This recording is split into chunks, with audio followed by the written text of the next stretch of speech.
Talking baseball, baseball and the O's. Oh, welcome back to the Talkin Orioles Baseball Podcast. I am your host, Benny Becker. Thrilled to be back with Birdland here today. We got a fantastic episode on our hands, gang. We have, of course, Game 2 and 3 in the Boston series to recap on. We also want to touch on yesterday's Game 1 against the Tampa Bay Rays.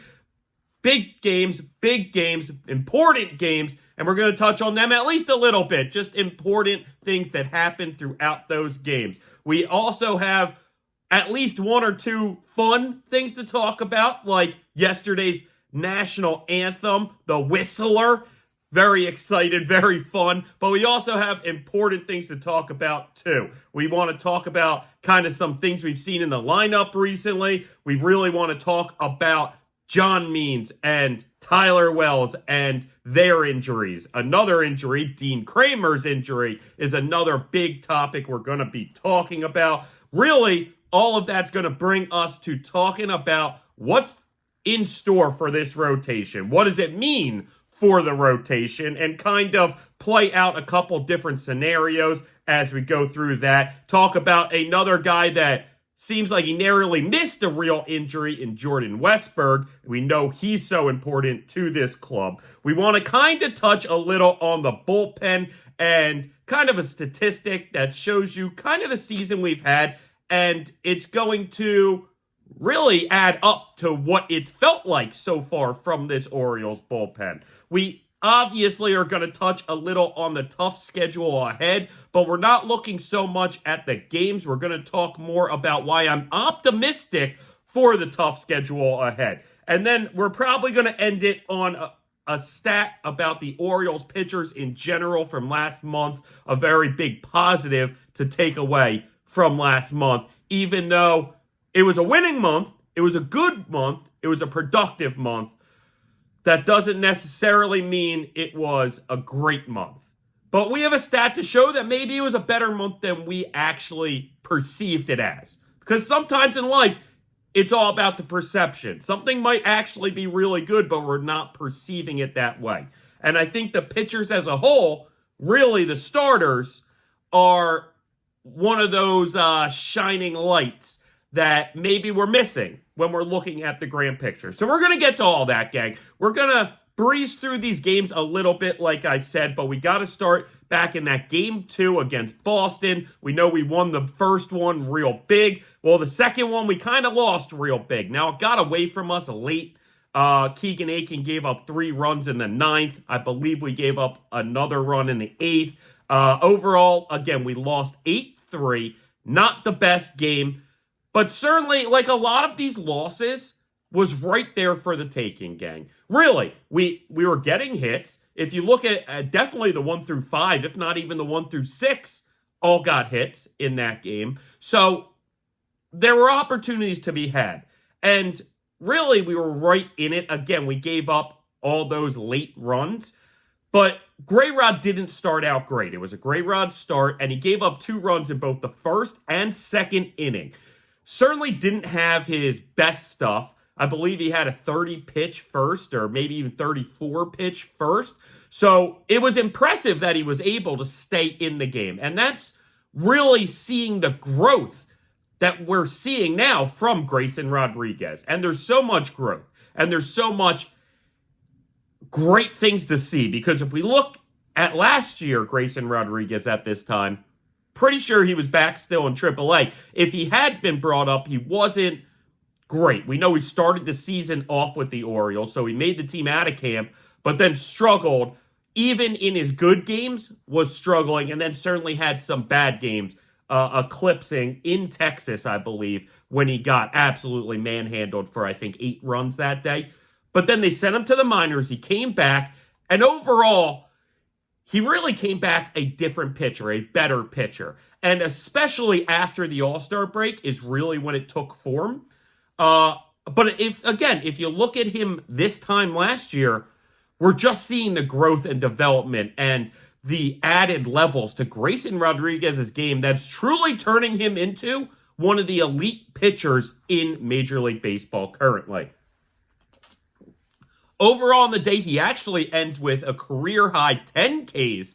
I believe he only walked one, if I remember the stat line correctly. I didn't write it down. But he gave up a decent amount of hits, especially in those first 2 innings, but really settled in. And it's important when your workhorses, your aces, don't have their best stuff, maybe, don't have their best control, whatever it may be that's causing them to not have their best game, they stay in the ball game. They keep the score manageable. Again, he only gave up 4 runs.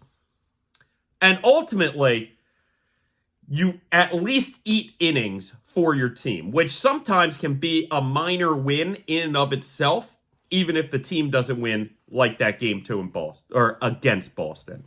And then in game 3 against Boston, the rubber match, we end up taking the series, ever so important. It was our first loss in that game 2 against Boston this season.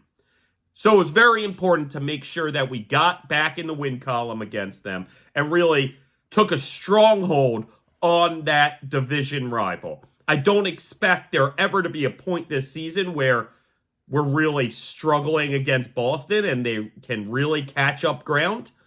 And it's not even in the standings against Boston that I care about.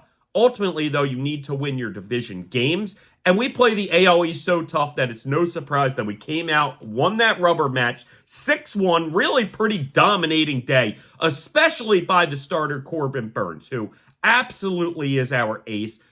This is the guy we brought him in to be. 7 strong innings, 3 hits, 3 walks, 5 Ks, 1 run, which was unearned.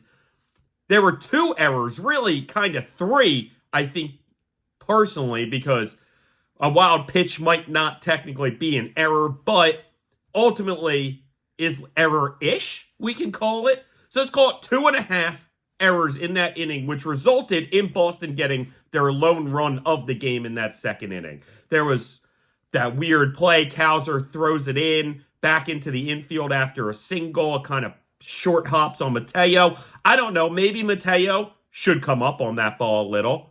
And again, it's not even like a play with the runner. That's the worst part. So you can literally do anything you need to catch the ball. Go as far as you need. So that's part of it. Also, maybe, though, Cowser should take an extra second when he sees the runners not going and make sure that throw's not delivered with that short hop skip sort of thing. Just, listen, not the best thing. The runner advances second on that. We end up trying to pick him off at second. He ends up, the ball bounces away. He gets to third. He ends up scoring.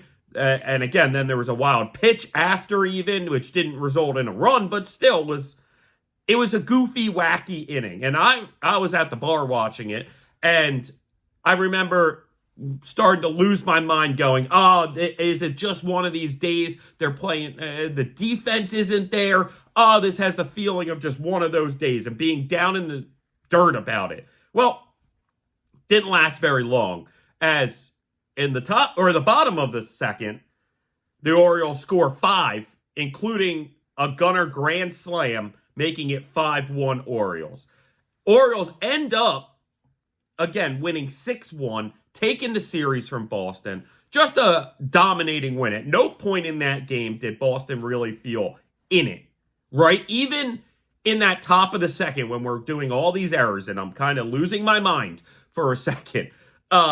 Even in that situation, it wasn't like Boston was doing a lot right.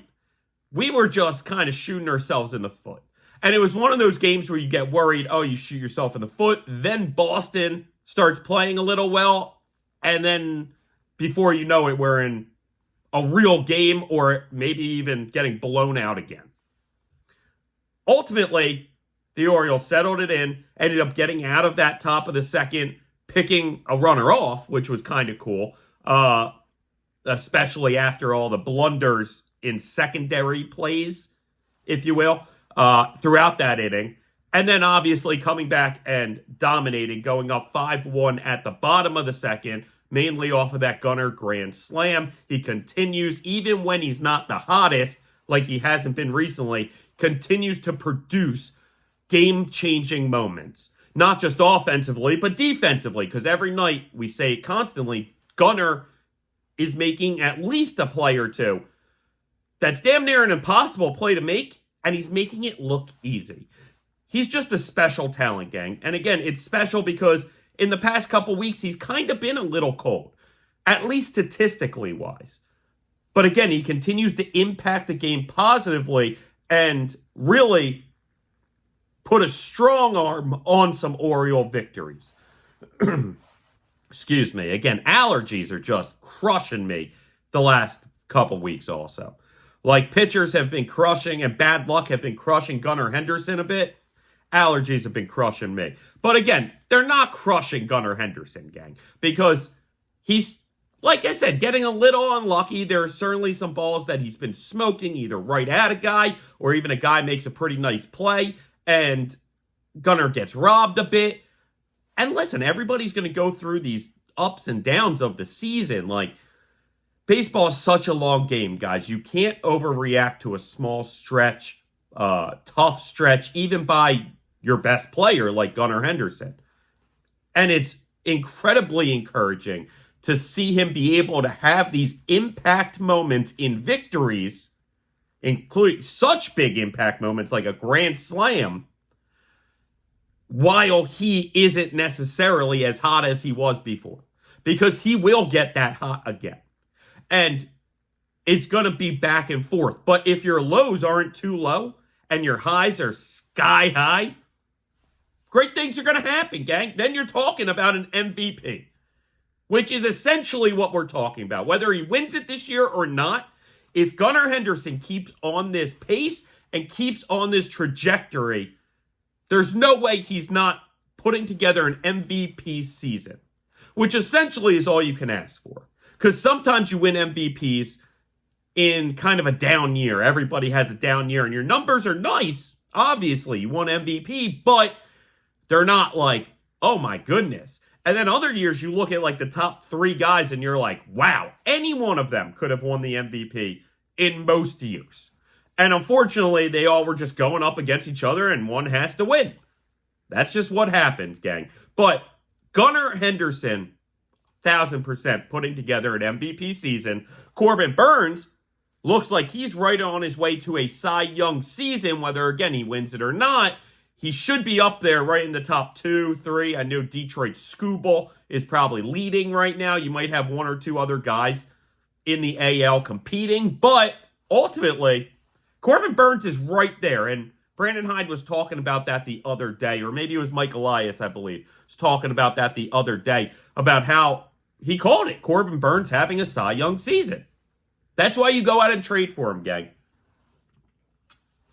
And maybe, just maybe, this is the sign to allow the Orioles to go out and make that next trade for a big starting pitcher again. We'll get to that a little later when we talk about kind of what to do with the rotation and what to make of it, because that's certainly one of the avenues that the Orioles could pursue. And I think that the success that they've already had with bringing Corbin Burnes allows them to be able to go out and take that next shot. Because if Burnes came in and he was just a little above average, let's say, like having a good, just not anywhere near great season, it could be like, okay, hey, maybe we shouldn't go out and trade for another pitcher because maybe if we fail again, now we've not only gotten rid of some prospects and kind of shifted the team, but maybe we didn't even improve. And in trades, you really want to make sure you improve your team as a whole, obviously, or else you're not going to make the move.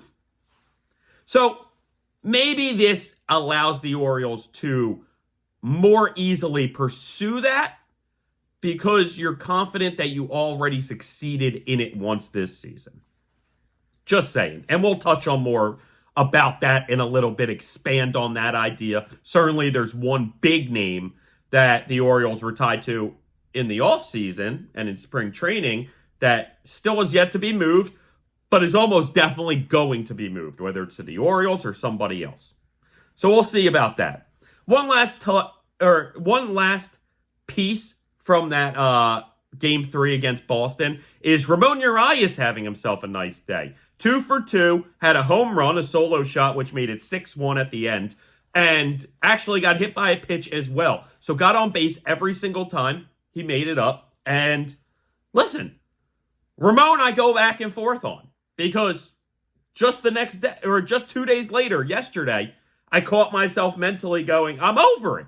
I'm over it. Because again, I think about these episodes. I do these episodes in my head almost all day, every day, gang. Whether I get the episode out that day or not, I'm always thinking and talking Orioles baseball in my head. And now that I'm doing this show, I can't help but think about it in focus with this show in terms of talking on this show. So even after that 2 for 2 with a home run day, I still caught myself on Friday, still caught myself on Friday kind of cursing him out a little in my head and maybe being like, I'm done with it, I'm over. And we've had that talk before. I'm going to pull it back. And that's the beauty of doing this show, is that it allows me to really look at it sometimes in this large scale picture. Kind of take a step back a little, because I'm looking at all these notes, and when I'm formulating them and putting them together, what do I want to talk about? And you start looking at some games and going, you know what? I shouldn't call for the man's head. I shouldn't. If I wasn't as invested, I probably would be. Lord knows I was doing it earlier because I was invested. But I'm not going to do it on this episode. I'm not doing it right now. I'm not going to lie, the clock might be ticking a little on Ramon, but he has turned his season around. And while I'm not seeing the clutch moments from Ramon Urias, maybe as much as I saw in the past couple years, he at least is still playing a pretty sound defense. Errors here and there, but mostly sound defense. And he's at least a major league competitive bat. Right? He's not completely overmatched at all times. He at least can have himself some nice at-bats and put together a nice day or two. I don't know how long that keeps you on the team in the long run, but I do really like Ramon Urias, and I think he does have a nice place on this roster at the moment. Even though Connor Norby's waiting in the wings, and I can't help but think Connor Norby might be providing more to this roster and to this team than Ramon Urias. And maybe that's a pipe dream. Maybe he'd come up and struggle like some of these rookies have. I don't know. I got a feeling about Connor Norby. Not maybe that he takes the league by storm, but just as like Westburg-esque, where he comes up and is always competitive, is always providing something, and then as he grows over the next year or two, starts providing more and more of that spark and that excitement. But even before that, can still provide, maybe just as good, if not better numbers than Ramon Urias. Offensively, at least. I know he's good defensively. I'll still give Ramon the nod to be better defensively in the majors than Connor Norby. And ultimately, while we have one of the best defensive teams in the league and one of the best offensive teams in the league, I'd rather a utility guy like Ramon Urias, a bench player, provide me more with sound defense and okay offense than sound offense and okay defense. Ultimately, sure, if, let's say, Norby came up and gave me excellent offense but okay defense. Okay, well, now that's providing more to the team than before. But if all I'm doing is taking this and switching it like that, give me the guy that's better defensively at the moment in the position that Ramon Urias is providing this team. Okay, went off on a little tangent there. I'm sorry, this wasn't even a topic I wrote down. It was certainly a topic I thought of and was like, nah, I'm not going to get into it because I'm not calling for Ramon's job. And then out of nowhere, while saying I'm not calling for his job, I start kind of talking about why maybe it's the right move. But again, I don't think it would be the right move to get rid of Urias, at least right now, and really probably all year. I'm good running Urias. At least at the moment, I'm good to say I'm running that the whole way through. At the moment. Again, it's kind of ironic that just less than 24 hours ago, I was walking around thinking I'm done with them. And now I take the step back, I take a breath, and we can move on. Game 1 against Tampa, the game I was cursing your eyes out in, but we're not really going to talk about him. What we're going to talk about is how they won 3-1, pick up another division win, pick up another Game 1 win, which is so important, especially for a team like the Orioles that just got swept not too long ago for the first time in a long time. You don't want to start losing Game 1s and start feeling like it might start snowballing, right? Because we don't want to breed that as a habit. It's okay for it to happen. Everybody gets swept. Except last year's Orioles, but everybody gets swept. You just don't want to make it a habit because then it's an issue and then you're going to really see the repercussions of it in the standings. So overall, it was a tough game against Tampa. Neither team really had a ton going on. Orioles were down 1-0 in the second, but then in the sixth, they got an Austin Hayes RBI single. Good to see Hazy come in. Been so good in those pinch hit situations like he was right there. And you heard Kyle Stowers mic'd up the other day talking about it from the dugout, saying Hazy's been so good with these pinch hit situations. And while in that situation that day, it did not go good, like Hayes got out and it didn't go our way. That was the day I believe we lost 8-3 to Boston, if I remember correctly. But overall, Hayes has been very good in pinch hit spots. And you really feel like even though the numbers don't show it yet, Hayes is starting to come back to life, starting to have that momentum. And frankly, he might be a key piece to this outfield, even if it's just as that fourth outfielder. Because truly, if he's that fourth outfielder, I feel very comfortable. And I love the idea of being able to kind of pinch hit with him and then move some guys around. We know random guys like O'Hearn can play the outfield. Mateo can play outfield. So there's a lot that we can do to kind of have a guy in a spot, bring Hayes in, keep them both in there, whatever it may be. I'm very excited about what I see coming from Austin Hayes. In fact, I could make the argument, I believe Austin Hayes will have the inverse season that he had last season. We all know he was an all-star last season, and he had a great first half. At least pretty good first half. Was it great? Was it MVP? No. But it was good enough to get him in the All-Star game. Okay, so he had this really good first half, and then he kind of stunk it up for most of the second half. Hayes has been that kind of player that's very hot or very cold in his career. So it should be no surprise that that's what we saw last year. It may be his best season ever. At least to a point was his best season ever. And it shouldn't be a surprise that this season we haven't necessarily seen the great part of Austin Hayes. I think that that's coming, gang. I really do. I have a great feeling that Austin Hayes in this second half of the season is going to tear it up. Now, we got to wait an extra month or so till we get to that second half. So listen, June maybe doesn't necessarily go Hayes' way, but I think that he'll be more in this middle ground where he's having success, he's not having success. It's kind of back and forth, but never too high or too low in that period. And then maybe the All-Star break, able to fully get healthy, able to mentally get right, and then catapults him into being a big factor for this team down the stretch. And they're going to need to find some big factors in that outfield down the stretch, gang. Because as talented as a group of we have as a whole, it's very underperforming. Very underperforming. So we'll see what happens. Have a lot of faith in them.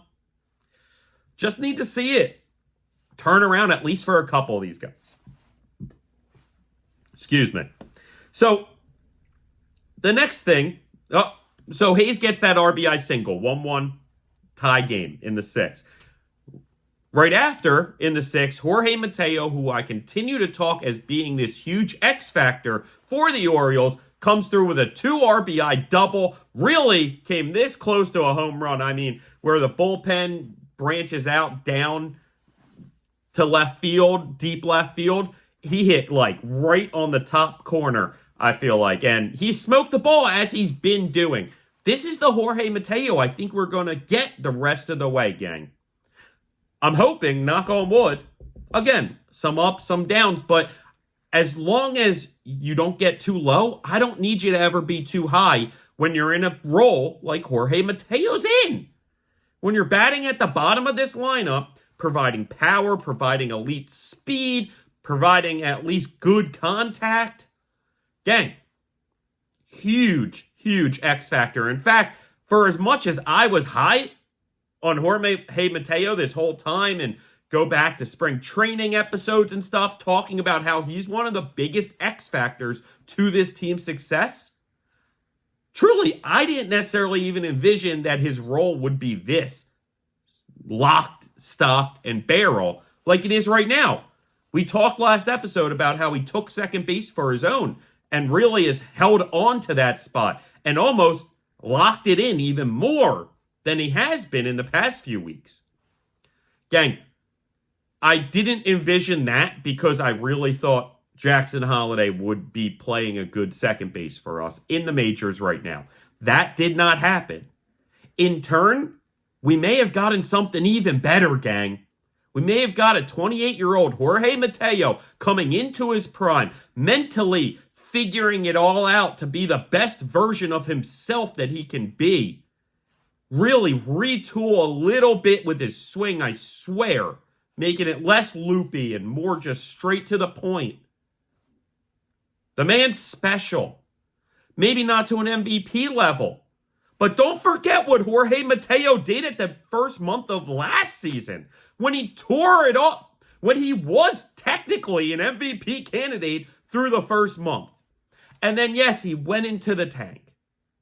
But what if, like I said, he's coming into his own. He's now becoming the best Jorge Mateo he can be.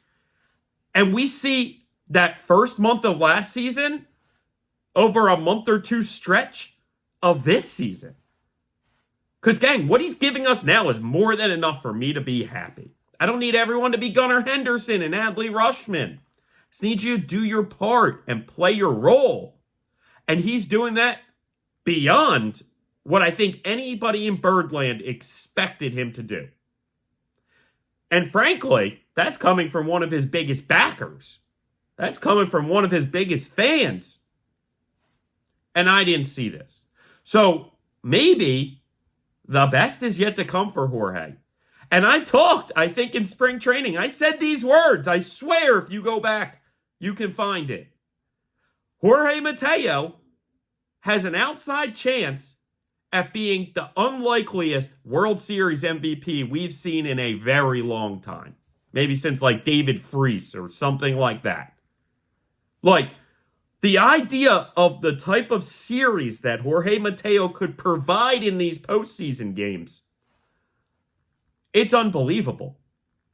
What, I'm telling you, if we get to the World Series, when we get to the World Series, if Jorge Mateo is still our starting second baseman on a daily basis, gang, you're telling me you can't envision him having a series where he bats .320, 2 home runs, 5 stolen bases, driving in runs, getting driven in with runs, creating these moments that caused the Orioles to potentially win the World Series, having maybe a steal in Game 7 or Game 6 clincher or something in the 9th inning, a tie game, and you need, or a down by 1 even, Dave Roberts style, where he gets on, and everyone in the world knows he's stealing this bag.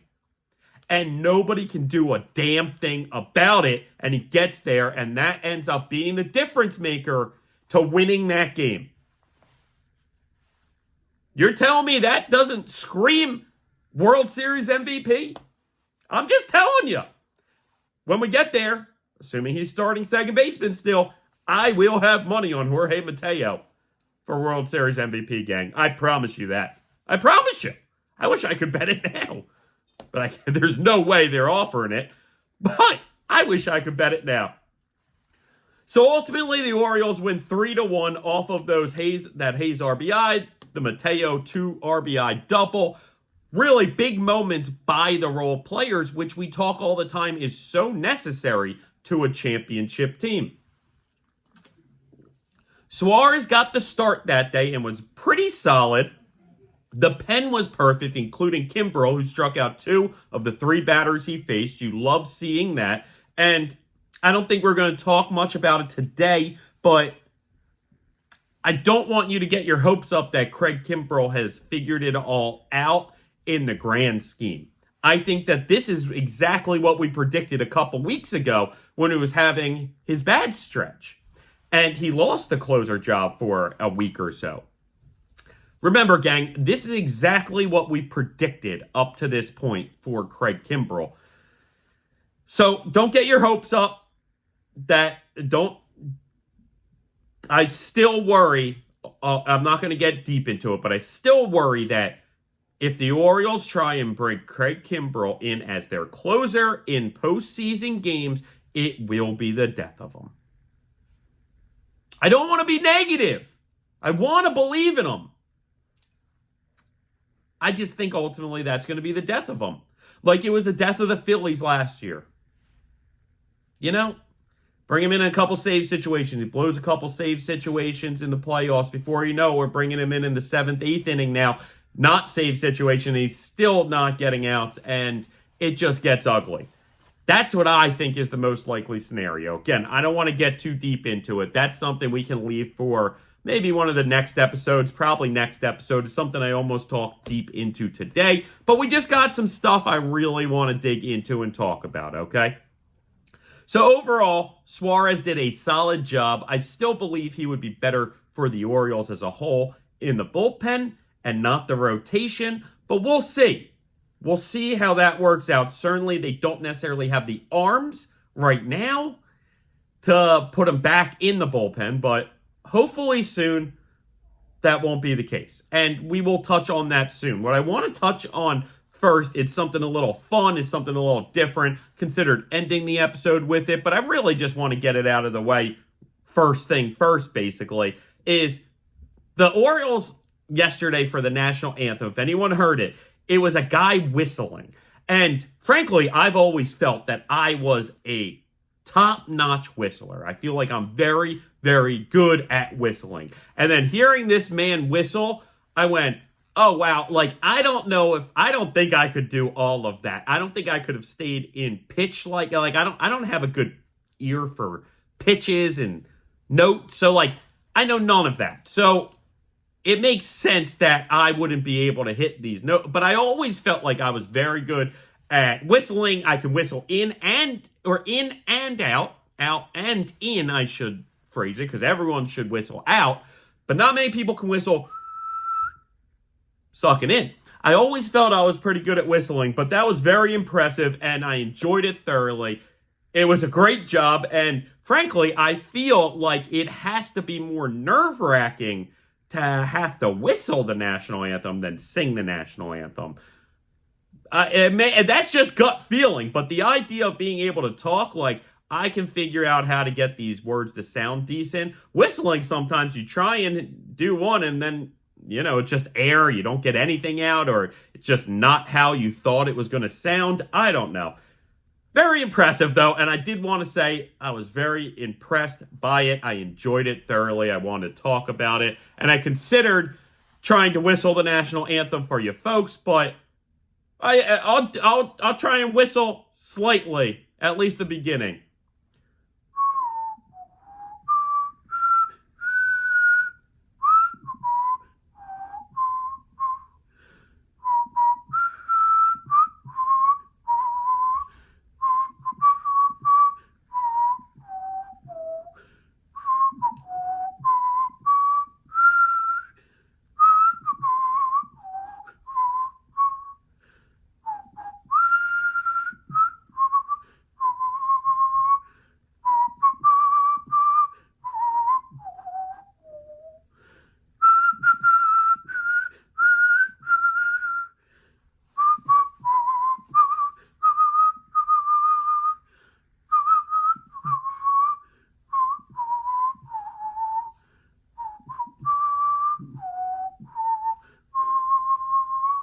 Oh! All right. I'm not going to do the rest, gang. I actually am very impressed I even made it that far. I know it wasn't nearly as impressive as the guy that did whistle the national anthem, but I think I did showcase some ability to whistle pretty well. I don't know. Because there were parts I was like, ugh. But then again, I haven't practiced that once, so I still think relatively impressive. Maybe I'll go back on my word. Maybe it's more nerve-wracking to sing, because whistling kind of just get lost in the whistle a little. Singing, you really have to enunciate words properly. It's probably a little more difficult. So, screw that. All right, so the next thing I want to talk about is kind of a little goofy lineup construction we saw in the Boston series. In games 2 and 3, Colton Cowser, who has been struggling for at least a month now, since pretty much he was red hot in Boston and give or take after that series, he hit in the 4-hole in games 2 and 3. Overall, I don't see that happening much. Now, I know part of that was player availability. I know part of that was, righty-lefties. I'm interested at the idea because certainly there were names that you might have been able to throw in there instead of Cowser to keep all of that. I'm not sure. Overall, I don't think we're going to see much of that moving forward. He went 1 for 8 combined in those 2 games. If Cowser is playing great and Cowser is hot, putting him in the 4-hole on a random day, I don't mind. He's a big guy. He's got power. He's got power to the alley. He's got good speed to keep the base paths moving.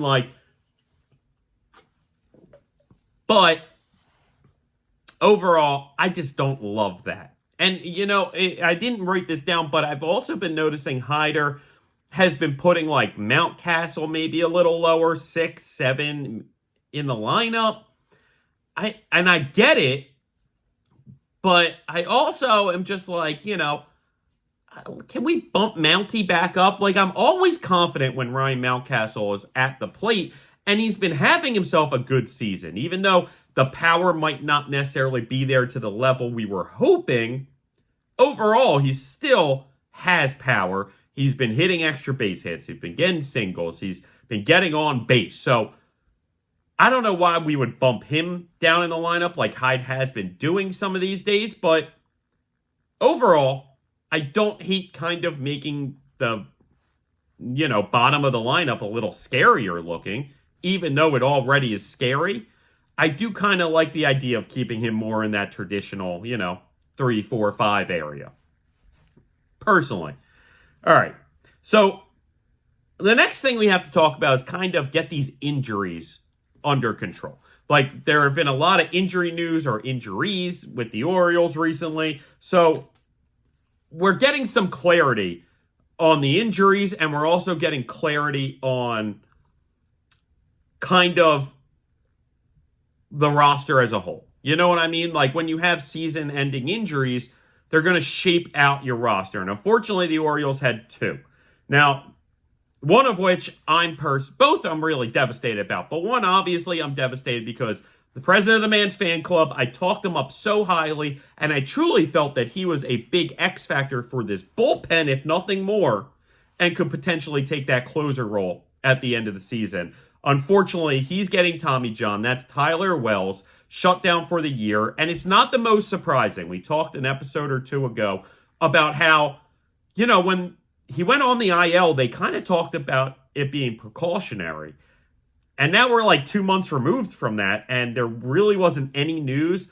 Unfortunately, it seems that, it was not just precautionary. It was serious enough that they're going to get him the Tommy John surgery, shut him down for the year.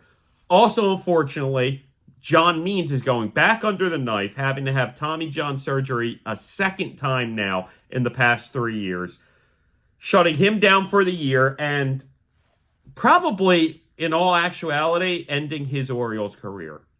It sucks. I hate it, but I'm pretty sure that this was the last year we had for him under control. Maybe next year he was still under control, but I know he was coming to the end of it, if not this being the last year. So it really stinks because he came back looking pretty solid, right? We were talking about how I was going to bet that there would be a no-hitter in every John Means start moving forward. He had one start after that, and he got hurt, and now he's done. And it sucks.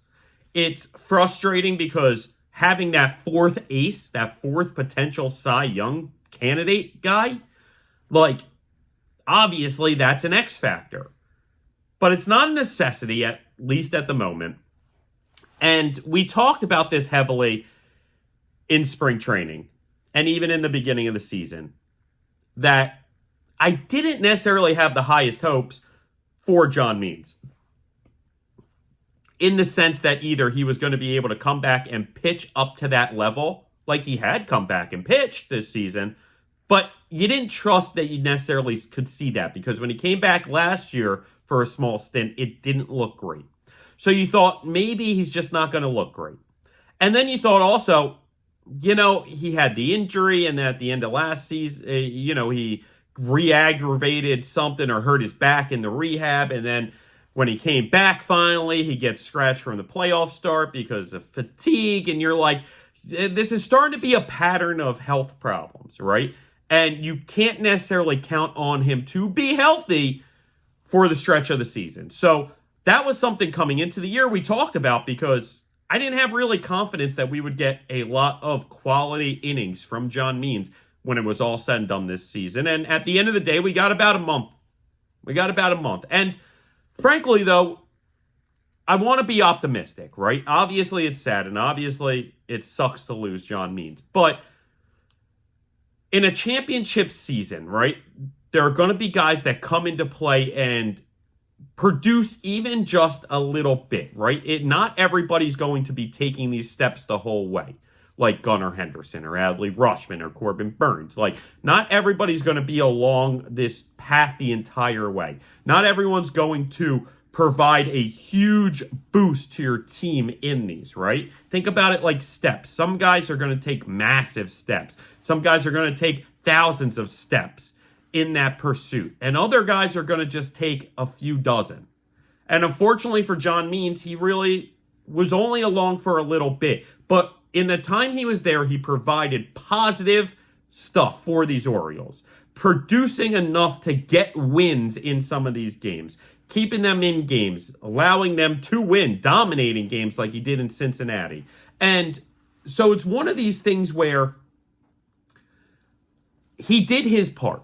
Again, I felt the Orioles were a World Series contending team and should win the American League, even if I didn't expect John Means to give me much. And it sucks that he's not going to give us much, but he did just give us some positive stuff. Like, not everyone's going to provide that. If you look at, let's say, Mike Baumann, who's no longer in the team. I forget whether he's in Milwaukee or Seattle or something along those lines, but neither here or there. Baumann probably did more harm than good in his time with the Orioles this season. Now, McKenna, who we lost also to, I believe, the Giants, McKenna actually was the opposite. McKenna gave us good stuff. Now, it might have only been a couple moments. It might have been only a little bit, but every bit positive counts. And that's what I'm trying to get at. It's the collective, right? And John Means at least added to that positive collective.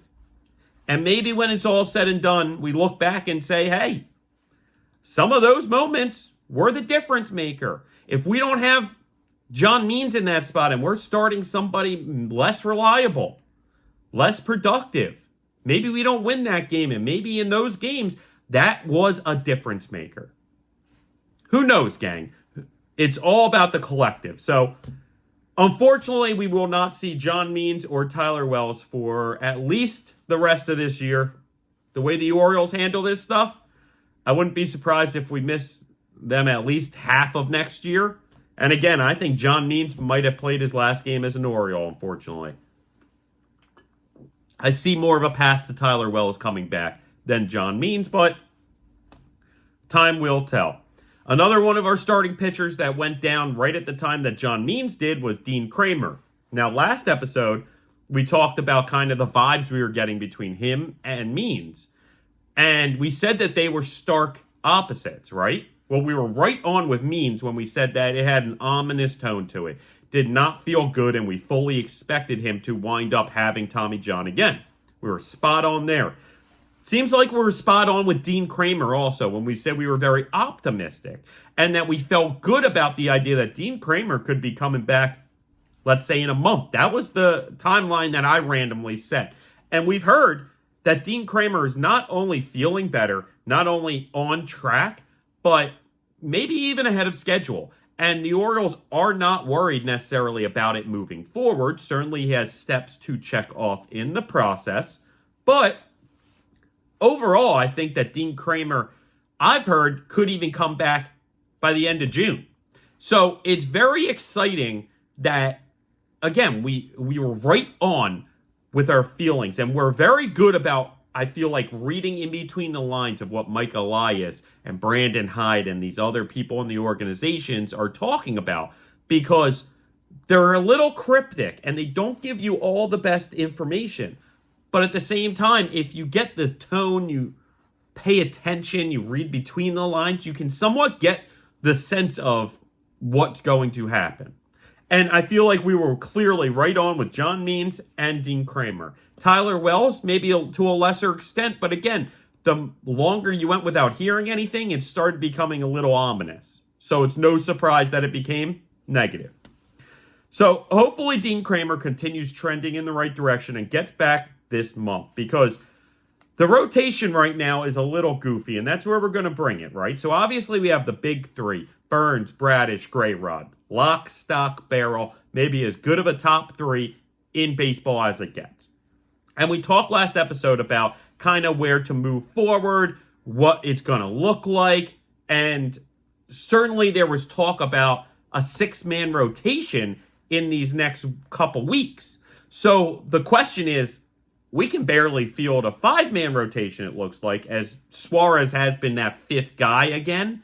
We know Cole Irvin joined back in the rotation, and that was kind of a guarantee. Suarez has been doing his part, but I still feel better about him as a reliever. I think he had 11 innings as a reliever that I don't think he allowed a run in.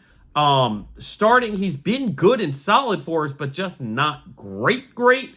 So we'll see what happens as far as Suarez goes. I really think he profiles better in the bullpen, and frankly, the longer he can stay in the bullpen, the bigger chance he has of claiming that closer role if it comes down to it.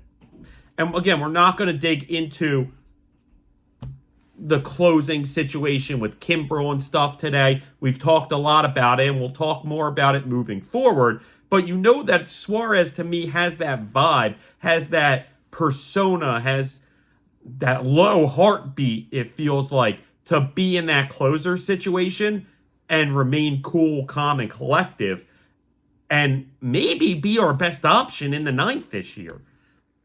Especially if we don't go out and trade for a closer like Heasley or Helsley, whatever the Cardinals guy's name is, or Mason Miller of the A's.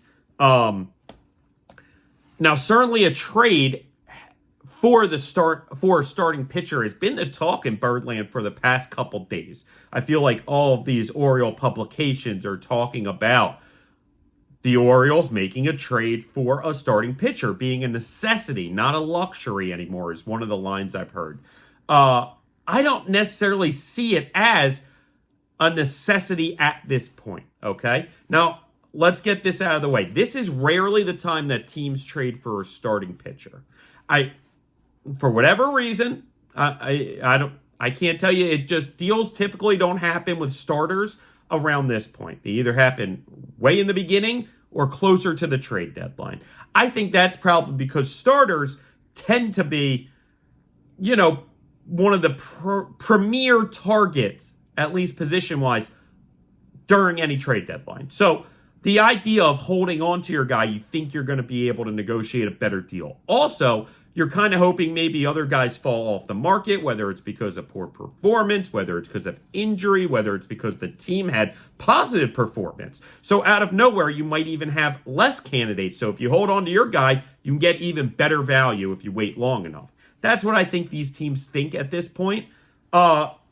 certainly I could see a trade. We talked earlier in the episode about the idea that the success we've had on Corbin Burnes this season will allow the Orioles to more easily trade for another stud starting pitcher.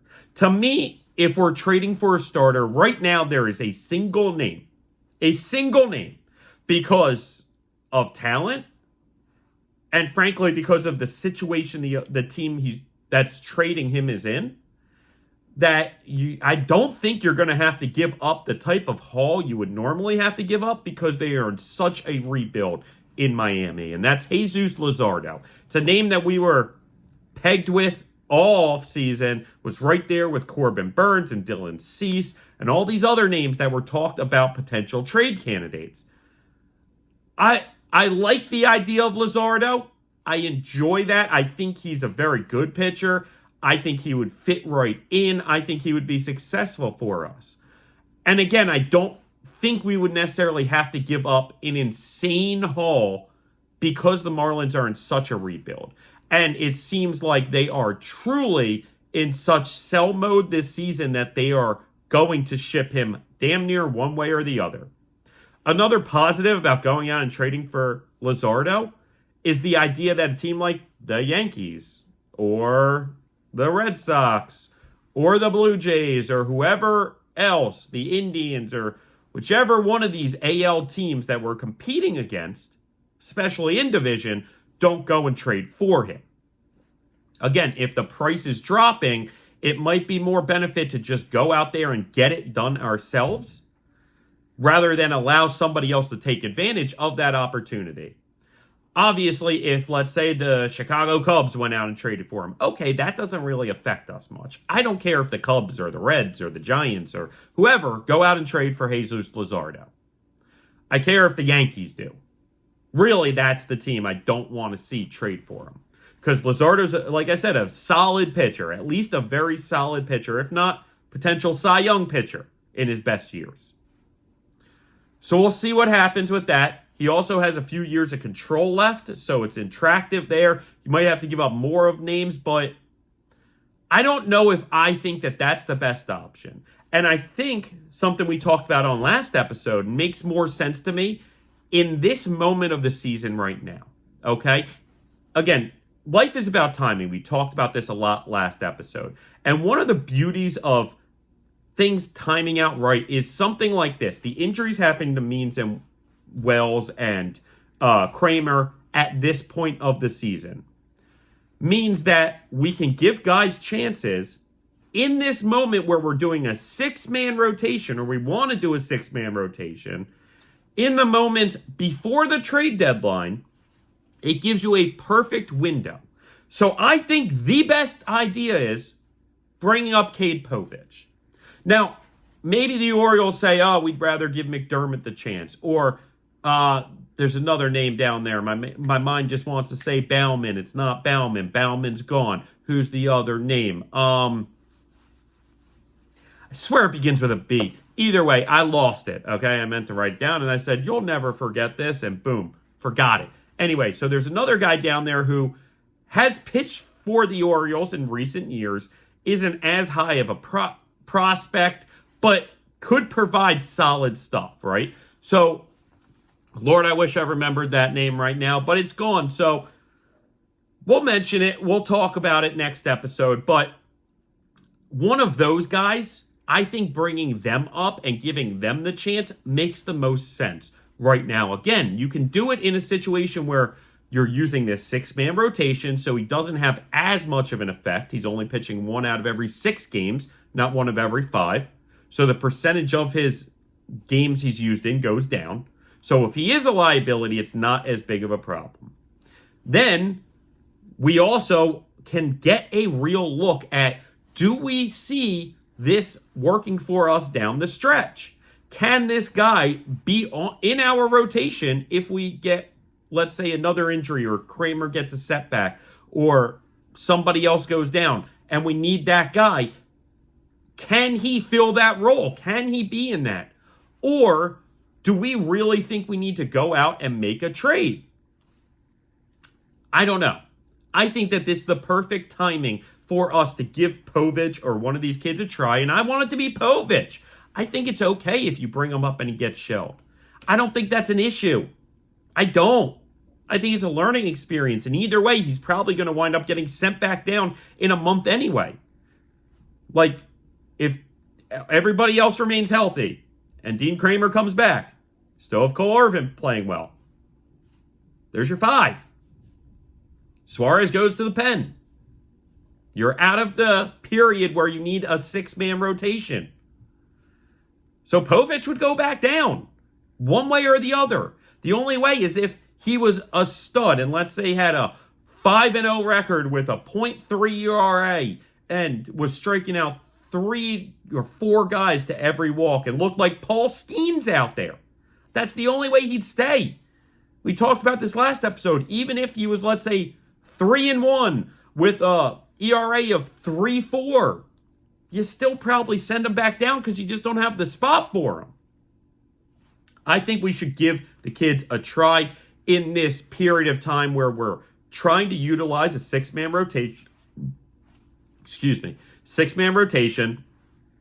And we wind up being in this position before Dean Kremer gets back, kind of having this extra spot available. This is the time to do it, O's. Well before the trade deadline, before really these starters are even fully on the market necessarily and really probably getting moved. Like, this is the time to do it, O's. I think they will. I really do. I'm still claiming, I claimed last time that Povich was going to take that Suarez start. I think that in a week, we're going to be talking about Cade Povich's first start, whether it's happening or already happened. Just throwing it out there, gang. So, an injury that we got very lucky to avoid in the Boston series was Jordan Westburg getting hit in the hand. It looked like it hit him like right in this meaty, fat part. And it's terrifying when one of your top producers, top players, and really biggest catalyst to winning get hit in the hands in baseball. It's a scary sight. You're always worried. There's so many little bones. There's hands and wrists are such a big part of this game and movement and everything. It means so much. So it was terrifying. He was tough and stayed in the game. He then took the next 2 days off, including an off day in between those 2 games. Now, he's back in the lineup tonight, so that's a great sign. We heard it was just a little sore and that he got lucky. X-rays were negative. Feel blessed knowing that Jordan Westburg is back healthy and in the lineup, even if maybe it's still going to be a little sore for him in the next week. I can imagine it would still be sore. He's a tough man. He really is. He's a tough guy. He's a strong guy. So I feel good about having Jordan Westburg back today in the lineup. It's a great sign that we avoided what could have been a very, very tough injury for this team to withstand. Truly, Westburg has become really that third catalyst in the Orioles offense, at least from the young players. So it's so important keeping that guy around and having him in the lineup.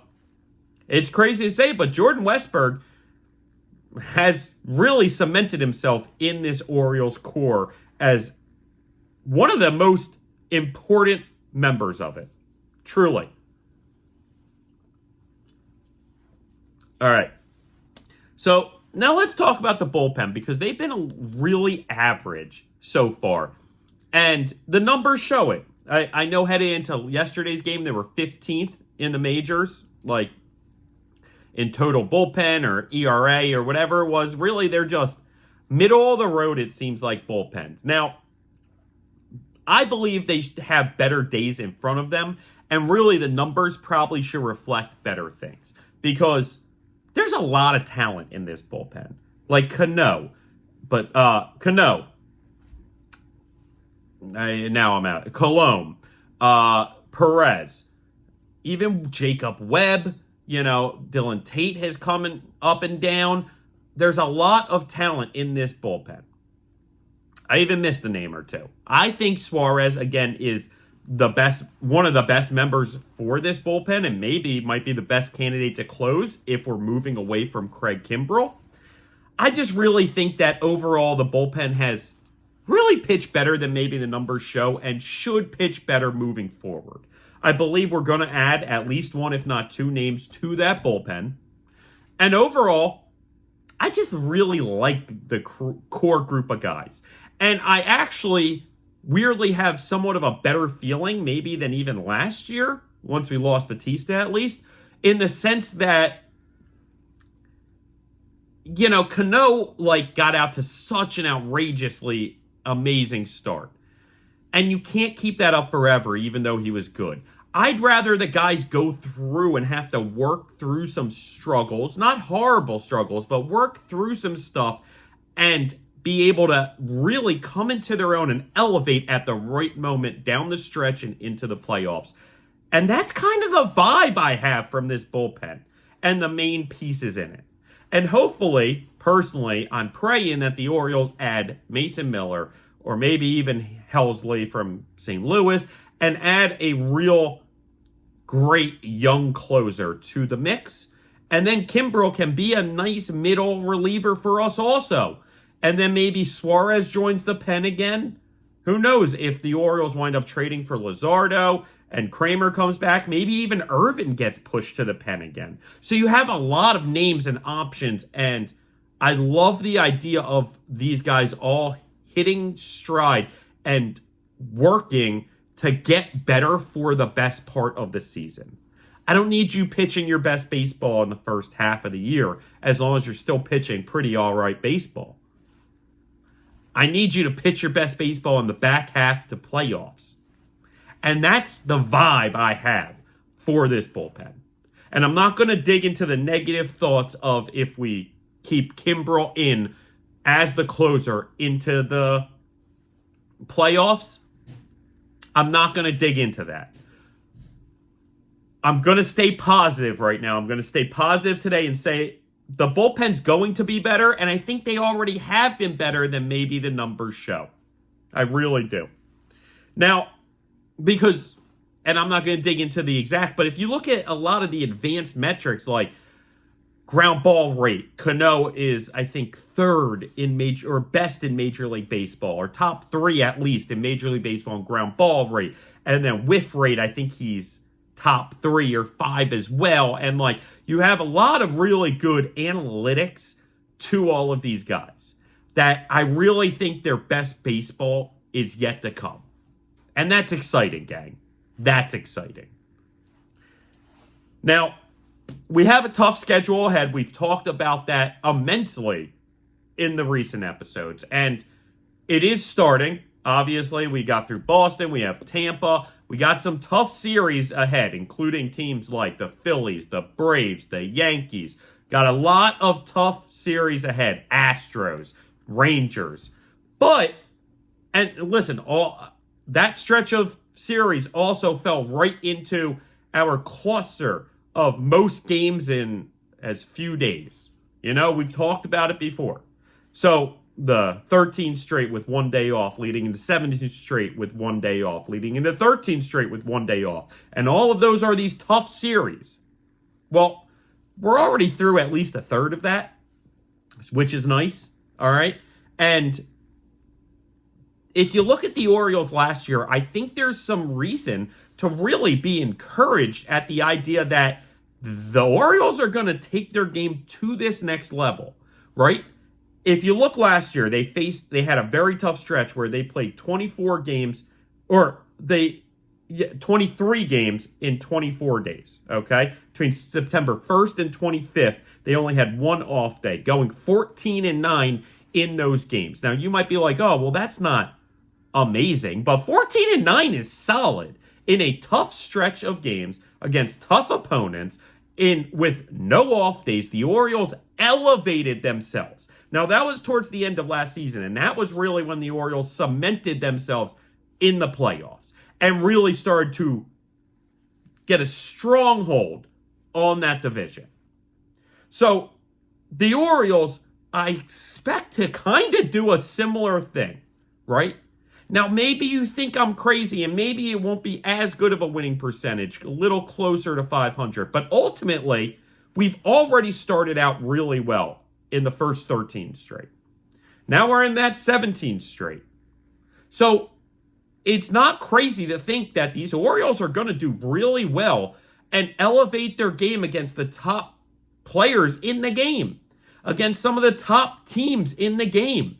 Take themselves to the next level. Again, the Phillies and Yankees are the only teams right now with 40 wins. And we have both on the schedule coming up. Like I said, Houston, Texas, Atlanta.